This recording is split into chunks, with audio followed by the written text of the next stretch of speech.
ಒಂದು ಕುಟುಂಬದಲ್ಲಿ ಈಗ ಮಕ್ಕಳು ಕೈಮೀರಿ ಹೋಗ್ತಾ ಇರ್ತಾರೆ. ಈಗ ಡ್ರಗ್ಸ್ ತಗೊಳ್ಳುವಂಥದ್ದಾಗಿರ್ಬೋದು, ತಂದೆ ತಾಯಿಗೆ ವಿರುದ್ಧವಾಗಿ ನಡ್ಕೊಳ್ಳುವಂಥದ್ದಾಗಿರ್ಬೋದು, ಅಥವಾ ಲವ್ ಮ್ಯಾರೇಜ್ ಮಾಡ್ಕೊಂಡು ಮನೆಗೆ ಕರ್ಕೊಂಬರೋದಾಗಿರ್ಬೋದು. ಇದೆಲ್ಲವೂ ನಿಮ್ಮ ಮನೆಗೆ ಮನಸ್ಸಿಗೆ ವಿರುದ್ಧವಾಗಿ ನಡ್ಕೊಳ್ತಾ ಇರ್ತಾರೆ. ಅಳೋದ್ರಿಂದ, ಜಗಳ ಮಾಡೋದ್ರಿಂದ, ಹೊಡೆದಾಡೋದ್ರಿಂದ ಪರಿಹಾರ ಸಿಗಲ್ಲ. ಅಂಥ ರೂಪದಲ್ಲಿ ನೀವೇನು ಮಾಡ್ಬೇಕಂತಂದ್ರೆ ಆಗ ನಿಮ್ಮ ಮಕ್ಕಳ ಮೇಲೆ ನೀವು ವಶೀಕರಣ ಮಾಡ್ಕೊಳ್ಳಿ. ಇಡೀ ತಂತ್ರವಿದ್ಯೆ ಒಳಗಡೆನೆ ಮಾಟ ಮಂತ್ರ ಬರೋದಾ ಅಥವಾ ತಂತ್ರವಿದ್ಯೆನೇ ಮಾಟ ಮಂತ್ರನ? ತಂತ್ರವಿದ್ಯೆ, ಮಾಟ ಮಂತ್ರ ಎಲ್ಲ ಒಂದೇನೆ. ಅರ್ಥ ಆಯ್ತಲ್ಲ? ಈಗ ನಿಮಗೆ ನಾವೇನು ಹೇಳ್ಬೇಕಂತಂದ್ರೆ ಇದ್ರ ಬೇಸ್ ನೋಡ್ಬೇಕಾಗತ್ತೆ ನೀವು. ಅರ್ಥ ಆಯ್ತಲ್ಲ? ಈಗ ಷಟ್ಕರ್ಮಗಳು ಅಂತ ಹೇಳ್ತೀವಿ. ಅರ್ಥ ಆಯ್ತಲ್ಲ? ಈ ಷಟ್ಕರ್ಮಗಳಲ್ಲಿ ಶಾಂತೀಕರಣ, ಈ ವಶೀಕರಣ, ದಿಗ್ಬಂಧನ, ಉಚ್ಚಾಟನ, ವಿದ್ವೇಷಣ ಮತ್ತು ನಿಮಗೆ ಮಾರಣ ಅಂಥೇಳಿ ಹೇಳ್ತೀವಿ. ಈ ಕ್ರಿಯೆಗಳು ಬೇಸ್ ನಮಗೆ. ಇದಾದಮೇಲೆ 9 ಕರ್ಮಗಳು ಬರುತ್ತೆ. ಅದರಲ್ಲಿ ನಿಮಗೆ ಮೋಹನ, ಮರಣ ಮತ್ತು ವಿದ್ವೇಷಣ, ಆಕರ್ಷಣ, ಸ್ತಂಭನ ಇದೆಲ್ಲವೂ ಸೇರಿ ನಿಮಗೆ 9 ಅಂಥೇಳಿ ಬರುತ್ತೆ. ಇದು ಎಲ್ಲ ಬೇಸ್ ನಿಮಗೆ.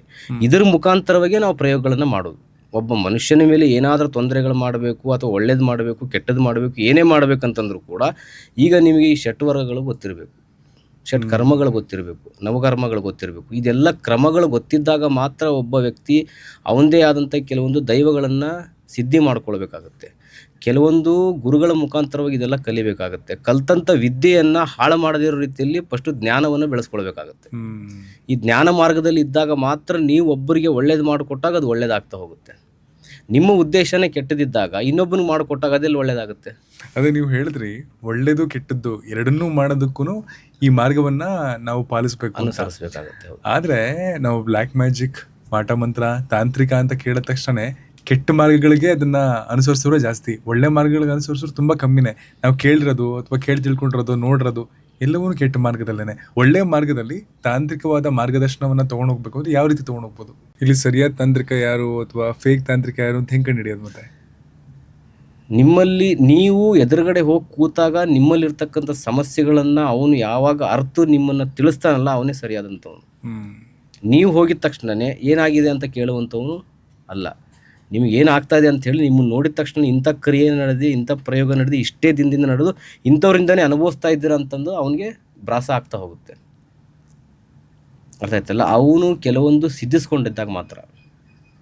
ನೀವು ಇಲ್ಲಿ ಎದುರುಗಡೆ ಕೂತಿದ್ದೀರ ಅಂತಂದಾಗ ನಿಮಗಿಂತ ತೊಂದರೆ ಆಗಿದೆ, ಈ ಥರ ಅನುಭವಿಸ್ತಾ ಇದ್ದೀರಾ ಅಂಥೇಳಿ ನಮಗೆ ಗೊತ್ತಾಗಬೇಕು. ಅದು ಈಗ ನಿಮ್ಮ ಬಾಯಿಂದ ಕೇಳಿ ನಾನು ಹೌದು ಇಷ್ಟಿದೆ, ಇಲ್ಲಿ ಇಷ್ಟು ತೊಗೊಂಡೋಗಿ ಇದು ತೊಗೊಂಡು ಬನ್ನಿ ಮಾಡಿಕೊಟ್ಬಿಡ್ತೀನಿ ಅನ್ನುವಂಥ ಕ್ರಿಯೆಗಳಲ್ಲ ಇದು.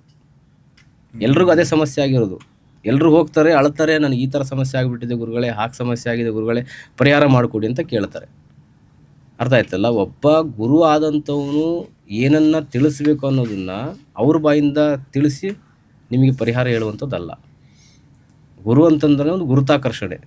ನೀವು ಯಾವಾಗ ಅವರಲ್ಲಿ ಆಕರ್ಷಣೆಯಾಗಿ ಕೂತ್ಕೊಳ್ತಿರಲ್ಲ ಆಗ ಅವನಲ್ಲಿ ಇರ್ತಕ್ಕಂಥ ಆ ಆಲೋಚನೆಗಳನ್ನು, ಆ ದೈವದಲ್ಲಿ ಪ್ರಶ್ನೆಗಳನ್ನು ನೋಡಿ ಮುಂದುವರಿಯುವಂಥದ್ದು. ಈಗ ಬಂದವರು ಎಲ್ಲರಿಗೂ ಪೂಜೆ ಮಾಡಿಕೊಡ್ತೀನಿ ಅನ್ನೋದಕ್ಕೆ ಆಗೋದಿಲ್ಲ. ಯಾಕಂದ್ರೆ ಇದೆಲ್ಲ ಕರ್ಮ ಪೂಜೆಗಳು.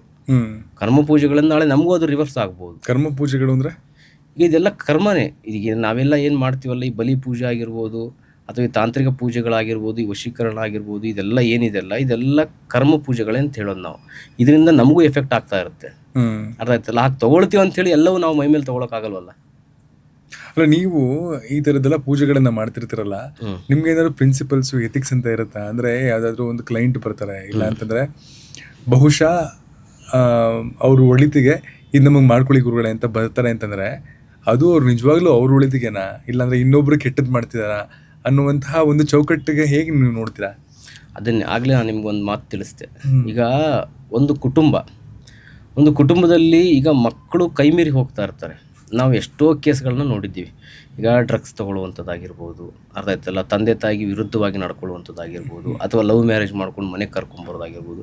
ಇದೆಲ್ಲವೂ ನಿಮ್ಮ ಮನೆಗೆ ಮನಸ್ಸಿಗೆ ವಿರುದ್ಧವಾಗಿ ನಡ್ಕೊಳ್ತಾ ಇರ್ತಾರೆ. ಈಗ ಅಂಥವ್ರಿಗೆ ನೀವು ಬುದ್ಧಿವಾದ ಹೇಳೋದ್ರಿಂದ, ಅಳೋದ್ರಿಂದ, ಜಗಳ ಮಾಡೋದ್ರಿಂದ, ಹೊಡೆದಾಡೋದ್ರಿಂದ ಪರಿಹಾರ ಸಿಗಲ್ಲ. ಅರ್ಥ ಆಯ್ತಲ್ಲ? ಅಂಥ ರೂಪದಲ್ಲಿ ನೀವೇನು ಮಾಡ್ಬೇಕಂತಂದರೆ ಆಗ ನಿಮ್ಮ ಮಕ್ಕಳ ಮೇಲೆ ನೀವು ವಶೀಕರಣ ಮಾಡ್ಕೊಳ್ಳಿ. ನಿಮ್ಮ ಮಕ್ಕಳು ನಿಮ್ಮ ಕೈ ಸೆರೆಯಲ್ಲಿ ಇರಬೇಕು.